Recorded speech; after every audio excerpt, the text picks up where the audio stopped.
Hello बच्चों, मैं अब आपको आगे के क्वेश्चन बताने जा रहा हूँ। 7 तक हमने आपको लास्ट वीडियो में बता दिया था। अब मैं आपको आगे क्वेश्चन बताने जा रहा हूँ, क्वेश्चन नंबर 8। अब देखो इसमें क्या दे रखा है कि one of the common solution of ax plus B Y equals to C and X axis is. तो अब देखो यहाँ पे क्या दे रखा है आपका कि ax प्लस बी वाई एक हमारी ये लाइन हो गई और आपका एक्स एक्सेस, इन दोनों का जो कॉमन पॉइंट है वो हमें बताना है। तो आप यहाँ पे देख सकते हो कि ये हमने कोई लाइन ले ली ax plus B Y equals to C और ये हमारा एक्स एक्सेस हो गया।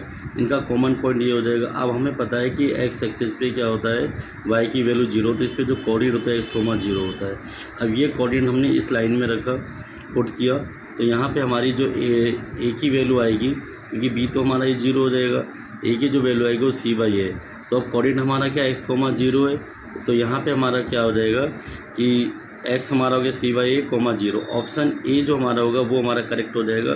इसमें ऑप्शन ए हमारा जो है वो ये वाला है, ठीक है। अब हम नेक्स्ट क्वेश्चन पे आते हैं। नेक्स्ट क्वेश्चन देखो हमारा क्या है, the first term of an A P is p and the common difference q, then its 11 term is. अब हमें 11 टर्म बताना है, तो आपको क्या क्या दे रखा है, आपको a दे रखा है, d दे रखा है। 11 टर्म हमारा क्या होता है, a प्लस 10d। तो जहाँ पे a वहाँ पे हमने p रख दिया, जहाँ पे d था वहाँ पे हमने q। तो ये हमारा निकल के आए p प्लस 10q। अब आप यहाँ पे देखो ये p प्लस 10q कौन सा हमारा c, तो c ऑप्शन हमारा बिल्कुल क्या है, करेक्ट है। यहाँ पे हमने नीचे भी लिख दिया ऑप्शन c इज़ करेक्ट। अब आता है हमारा क्वेश्चन नंबर, नेक्स्ट क्वेश्चन है क्वेश्चन नंबर 10। देखो क्वेश्चन नंबर 10 जो इसमें क्या दे रखा है, the coordinate of the point which is the reflection of point -2,5 in x axis is. तो अब यहाँ पे आप देखते हैं कि ये जो -2,5 है ये हमारा किस कोऑर्डिनेट में आता है, सेकेंड कोऑर्डिनेट में आता है, क्योंकि x की वैल्यू माइनस है और y की वैल्यू क्या प्लस है, ये सेकेंड कोऑर्डिनेट में आएगा। और हमें इसका इमेज पॉइंट निकालना, मतलब इसका जो हमारा रिफ्लेक्शन जो होगा वो हमारा क्या हो जाएगा, -2,5 जो कि थर्ड कोऑर्डिनेट में आएगा। तो यहाँ पे हमारा जो सी ऑप्शन है वो बिल्कुल हमारा करेक्ट है, और यहाँ पे हमने ये सी ऑप्शन का आंसर लिख रखा है, option C is correct. Next question आ गया हमारा क्वेश्चन नंबर 11। अब देखो 11 में देखो क्या कह रहा है, इसमें कह रहा है कि in the given figure triangle ABC similar to triangle PQ if AC = 6, BC = 5, QR = 3, PR = y, then the value of y is. अब यहाँ पे देखो कि ये दो ट्रायंगल हमारे क्या दे रखे, सिमिलर दे रखे, तो इनके करस्पॉन्डिंग साइड का रेशियो हम बराबर लेंगे, जिससे हम लोग बाई CPST की रूल से करेंगे।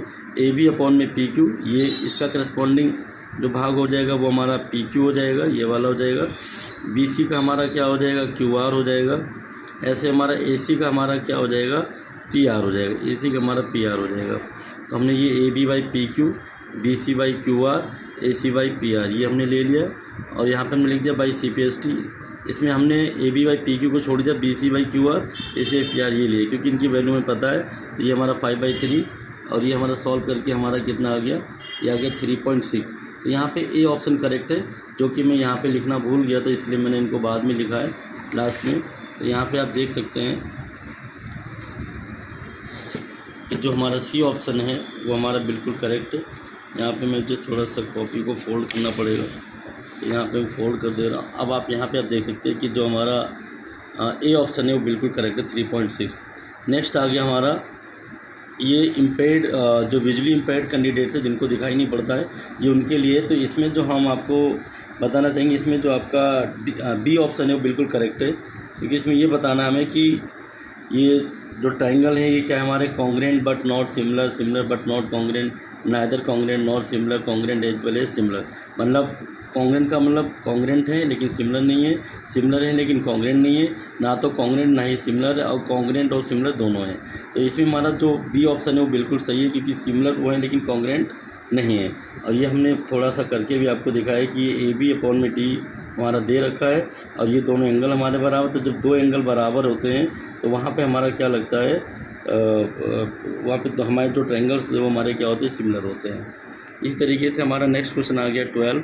अब यहाँ पे देखो हमारा क्या है, इसका जो ऑप्शन ए होगा वो करेक्ट होगा, ये 4/5 है। यहाँ पे ये कह रहा है कि जो बच्चे स्विम कर सकते हैं, तैर सकते हैं, उनकी प्रोबेबिलिटी क्या हो जाएगी। तो टोटल बच्चे कितने हमारे 25 हैं। 5 बच्चे हैं जो स्विम नहीं कर सकते, जो तैर नहीं सकते हैं। इसका मतलब हमें 25 में से 5 को क्या करना है, हटा देना है। और जो बचेंगे हमारे कितने, 20 बच्चे, तो 20 हमने ऊपर लिया, 25 नीचे टोटल आएगा। इनको हम जब कट करेंगे तो ये हमारा क्या आ जाएगा, 4/5। इसका मतलब ऑप्शन ए हमारा क्या है, करेक्ट है। नेक्स्ट क्वेश्चन हमारा क्या आ रहा है, क्वेश्चन नंबर 13। इसमें कह रहा है in the angle of elevation of the top of tower from a point at a distance of 75 meter from its foot is हिस्ट्री then the height of the tower is. अब यहाँ पे देखो ये हमारा टावर हो गया, ठीक है। और यहाँ पे ये हमारा क्या है कि इस वाले पॉइंट से इसके टावर को टावर का जो हाइट है, जो उसका टॉप का जो पॉइंट है वो देखा गया है। और इसका एंगल, जो एंगल ऑफ एलिवेशन है वो 60 डिग्री है। और ये हमारा क्या है, इसके फुट से 75 मीटर की डिस्टेंस पे है। तो हमने यहाँ पे क्या लिया है, हमें